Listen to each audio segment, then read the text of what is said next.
Hey, what's up guys? Matt here with Fix Anything Save Money. Today we are going to be showing you how to replace the carburetor on this Poulan Pro BVM200 leaf blower. So we're going to be walking you through that process step by step, showing you, all the little tricks so that you could remove, reinstall your carburetor and get your machine back up and running quickly. So we'll get right into the video. This repair isn't overly complicated. You're pretty much only going to need 3 tools. You're going to need a T25 driver, a flathead, and then a Phillips head screwdriver. Okay, so first thing we're going to do is we're just going to remove this airbox cover right here, and that's attached by 2 Phillips head screws, one here and one here.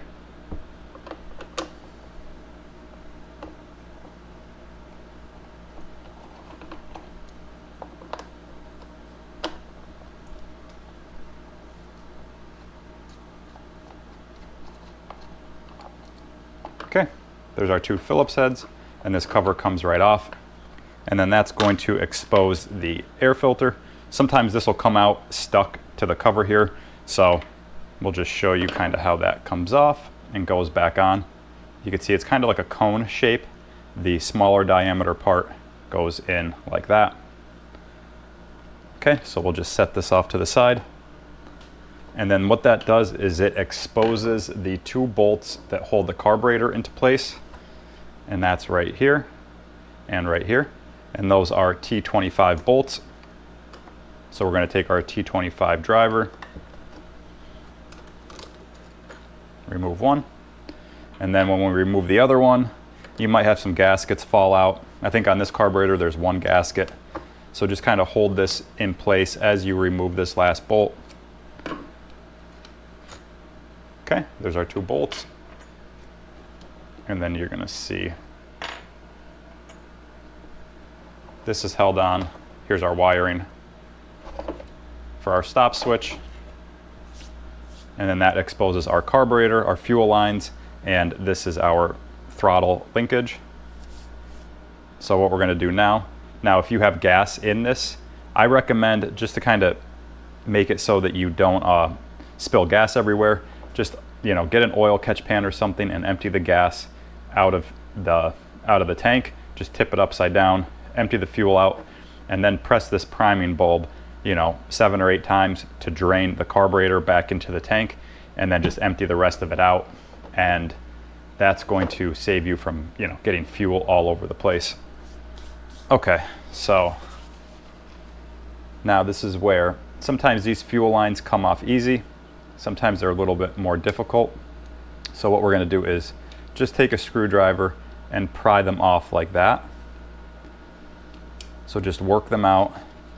And these are 2 different size fuel lines, and I'll kind of explain what they do before I fully take them off. Okay, so we kind of have them off where I could probably remove them by hand now.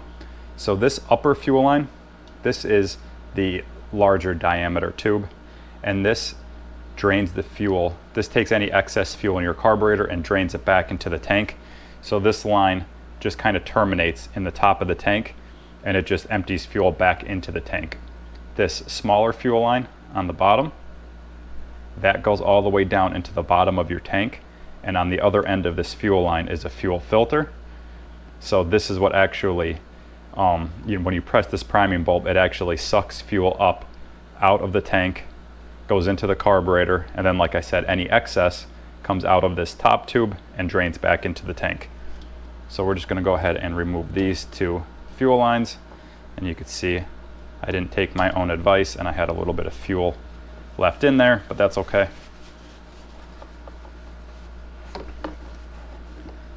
Okay. So now the only thing holding this carburetor on is our linkage. So to take this off, I like to take this top piece off first, just slide the whole thing up, and then it comes right out. So I'll show you that again. Just bring it right up and that slides out. And this piece is a little bit more difficult to remove. So this we're just going to twist this all the way up. So we're just going to pull that all the way up and hold it there, and then just kind of rotate your linkage out. Okay, so now that we have this out, we could go ahead and take our new carburetor. So you can see here, there's a gasket here. And when we put the new one back on, I'm going to be reusing this, but you're probably going to be using a different carburetor. So we're going to pretend like this is the new carburetor. We have a gasket right here that's going to go on the back and sit right up against here. So what we'll do to reinstall is we're going to start off by taking our linkage, and the same thing we did before. We're just going to rotate this up, and then we're going to put this end in. Okay, and then with that all the way up, you just kind of twist it into place and then release it, and that's how it should look. So when it's sitting on the machine, it should look like that, and then if you were to turn it over, it would look like that. So really, that is the most important thing to mention when removing this, is you need this turned up in order to remove it. You need to rotate that and actually hold this plate. Okay, so now we have that hooked back up. Now we could go ahead and put it back onto here. And again, you just kind of slide it in, and we'll show you what that looks like.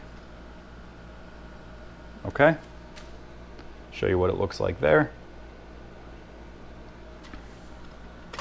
And now we will install our fuel lines again. So like I said before, our smaller diameter fuel line that's hooked to our fuel filter, that's going to go onto this bottom nozzle right here.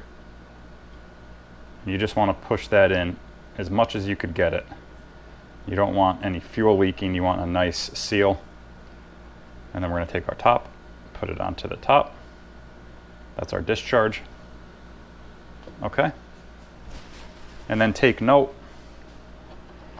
So there's two wires here. There's a dark black one right here that connects to the front of this cover. And then there's a lighter black one here, more of a grayish color, that connects onto the back. So you can see that. And then what I like to do to kind of fit everything into place, I like to put the bolts into this cover first.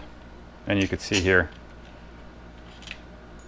this is going to, you want that kind of in the middle so that you can get your bolts through.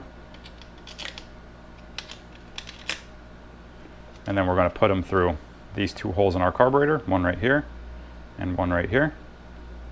And this is kind of hard to show on camera, but we pretty much are going to thread our bolts in through those holes. And then once the bolts are through these holes, we're going to take our gasket, if it's not already attached, we're going to take our gasket and fit it over the bolts and then push everything into these two holes right here. One hole here, one here, and that's what we're going to thread the bolts into. Okay, so I'll go ahead and do that. One little tip, make sure your actual lever is in the middle of the turtle and the hair, or whatever you want to call it, the fast and slow setting, because if it's too far this way, you're not going to be able to put the bolts in through. So make sure this is kind of in the middle, right like that. And then we're just going to put it all together. Okay, so we have the bolts through the carburetor, which you can't really see. And then we're just going to get our bolts in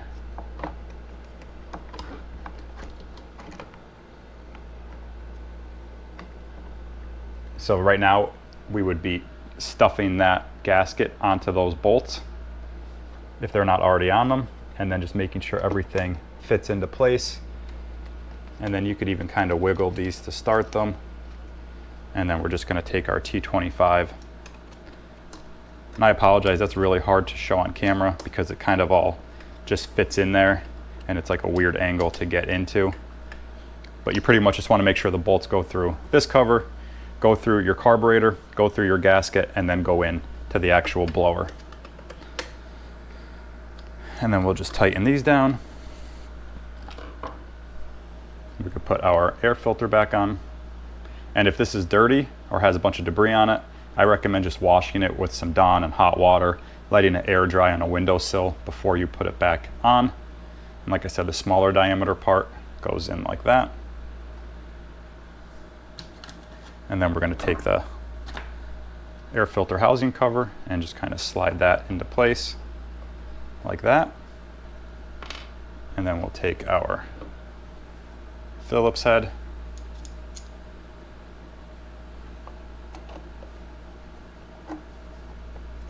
I believe this is they have a bunch of different BVM models. I think this is one of the first ones they made, because I know the other ones have like an exposed fuel tank, and this one, the fuel tank kind of sits inside this plastic housing. So I think this is the first one that they made, the BVM200. And then I think after that they came out with like a BVM200 VS and a BVM200 LE model. So I'm going to be looking actually for those models and doing the same thing on this. And I'm also going to be creating a video on how to tune this up. So just like spark plug replacement, the fuel filter replacement, and stuff like that. So if you're interested in that stuff, be sure to subscribe to the channel. Check out that video. I'm going to be posting that shortly. And if you guys have any questions, be sure to reach out in the comments and I'll get back to you as soon as I can. If this video helped you out, be sure to give it a like. Be sure to subscribe to the channel. Check out all my other tool and DIY videos. And yeah, guys, thanks for watching. We'll see you next time.